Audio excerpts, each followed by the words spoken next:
Presque comme une caresse, la pelleteuse gratte le sol sous l'œil attentif de David, archéologue. La phase pinceau et petit matériel, c'est pour la phase ultime, on va dire, de la découverte. Avant de faire la découverte, on fait de la recherche et donc on utilise des moyens mécanisés pour aller plus vite. Car ici, sur les terres de la ferme de Roubejeul à Vérac, en voulant planter un arbre, le père de Lionel est tombé il y a 3 ans sur des vestiges. Les fouilles supervisées par cet archéologue ont permis alors de découvrir les restes d'un four gallo-romain.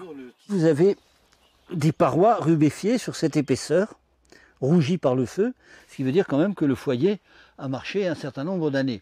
Et voici à quoi ressemblait le four lorsqu'il était encore utilisé, car, emballé par cette découverte, Lionel a décidé de la partager en proposant 2 soirs par semaine des repas gaulois autour de la reproduction à l'identique du four gallo-romain. Je ne suis pas un archéologue, mais ce qui m'intéresse, c'est la gastronomie depuis toujours. Donc voilà, c'est pour ça que je suis parti dans cette idée de faire revivre aux gens des goûts gaulois, des choses particulières qu'on travaille et qui sont très intéressantes à faire.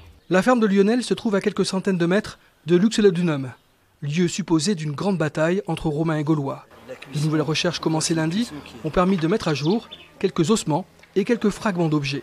C'est pas un caillou comme vous pouvez le penser, c'est un tesson de poterie avec le bord roulé. Cette nouvelle campagne de fouilles va se poursuivre encore quelques jours avec, comme secret espoir, la découverte des vestiges d'une villa gallo-romaine.